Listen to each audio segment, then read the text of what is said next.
জঙ্গিপুর পৌরসভার নাগরিকরা বিভিন্ন সমস্যায় ভুগছেন। ঠিকমতো নাগরিক পৌর পরিষেবা পাচ্ছেন না। নাগরিকদের স্বার্থে জঙ্গিপুর শহর কংগ্রেসের পক্ষ থেকে নিম্নলিখিত দাবি সনদ দেওয়া হচ্ছে।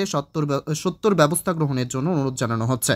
সত্তর কার্যকরী করা হোক, নচেত আমরা বৃহত্তর আন্দোলনের পথে যেতে বাধ্য থাকব বলে টাউন কমিটির সভাপতি মোহন মাহাতো বলেন।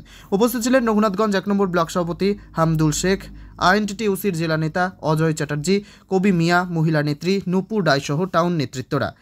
7 দফা দাবি সদন। দীর্ঘদিন যাবৎ পৌরসভার সাফাই বন্ধ রয়েছে। রাস্তাঘাট, ড্রেন, নালা জঞ্জালে ভর্তি। মশার উপদ্রব বাড়ছে। সত্তর ব্যবস্থা গ্রহণ করুন। সর্বত্র ব্লিচিং, ডিডিটি স্প্রে করতে হবে। পবিত্র রমজান মাসেও বিভিন্ন ওয়ার্ডে পানীয় জল নেই, লোডশেডিং অব্যাহত। সর্বত্রই প্রয়োজনীয় পানীয় জল ও বিদ্যুৎ সরবরাহের ব্যবস্থা গ্রহণ করতে হবে।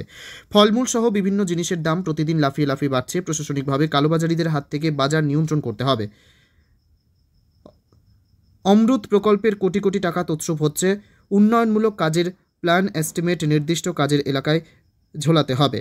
আবাস যোজনায় দুর্নীতি বারবার প্রকাশ্যে আসছে। আবাস প্রাপকদের নামের তালিকা প্রকাশ্যে জনমানুষের মধ্যে আনতে হবে। বর্ষার আগে ড্রেনগুলি সম্প্রসারণ ও সংস্কার করে মানুষের ভোগান্তি দূর করতে হবে। যানজট মুক্ত শহর গড়ে জঙ্গিপুর পৌরসভার ঐতিহ্যবাহ রক্ষা করতে হবে। জঙ্গিপুর থেকে তরিকুল শেখের রিপোর্ট, জঙ্গিপুর টিভি।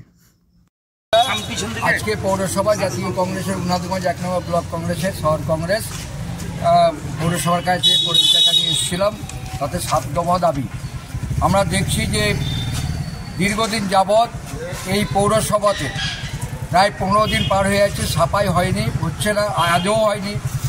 জঞ্জালে ভর্তি, ড্রেন নালা সর্বত্রই সেই পরিষ্কার পরিচ্ছন্ন যাতে হয়। যেহেতু রমজান মাস চলছে এখন, সেই আমরা দাবিটা করেছিলাম। তিনি কথা দিলেন আগামী কাল থেকে হবে, একদিনও পারবো না। উনি বললেন 2-3 দিনের মধ্যে আমরা আপনাদের যে দাবি ব্লিচিং ছড়ানো, পরিষ্কার পরিচ্ছন্নতা, সেটা উনি করে দেবেন। আমরা দাবি করেছি যে পানীয় জল মানুষ পাচ্ছে না ঠিকমতো, বিশেষ করে আমাদের বাঁধের এলাকার 1 নম্বর 21 নম্বর হিসাবে তোলাতে বাঁধের ধরে জল পাচ্ছেন না। উনি বললেন যে 3 দিনের মধ্যে জলের ব্যবস্থা, টেস্টিং হবে কালকে, জল টেস্টিং করে 3 দিনের মধ্যে সে পানীয় জল মানুষ পাবেন, সে ব্যবস্থা আমরা করে দেব। এই ধরনের ফলমূল আমাদের দেখেছি যে ফলমূল বাজার অগ্নিমূল্য হচ্ছে। ফলে উনি প্রশাসন, আমরা যে দাবি করেছি প্রশাসনকে সঙ্গে নিয়ে পৌর প্রশাসনও একত্রিত হয়ে এই বাজার যে বাজার চলছে দুর্নীতি, কালোবাজারি, সে কালোবাজারি নিয়ন্ত্রণ করার জন্য আমরা দাবি করেছিলাম।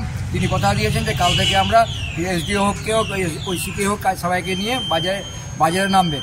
আমরা বলেছি যে যানজট মুক্ত করতে হবে শহরটাকে।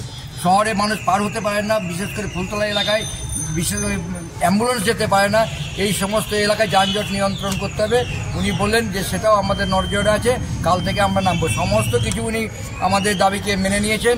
আমরা অমৃত প্রকল্পে যে টাকা আমরা বলেছি যেখানে উন্নয়নমূলক কাজ হচ্ছে, সেই উন্নয়নমূলক কাজের এলাকাতে প্ল্যান এস্টিমেট যে আছে, সে প্ল্যান এস্টিমেট টাঙিয়ে দিতে হবে। তাহলে মানুষ দেখে দেবে তার কী কাজ হচ্ছে, কত টাকার কাজ হচ্ছে, সে প্ল্যান এস্টিমেট উনি বলেছেন, সেটা অবশ্যই করব।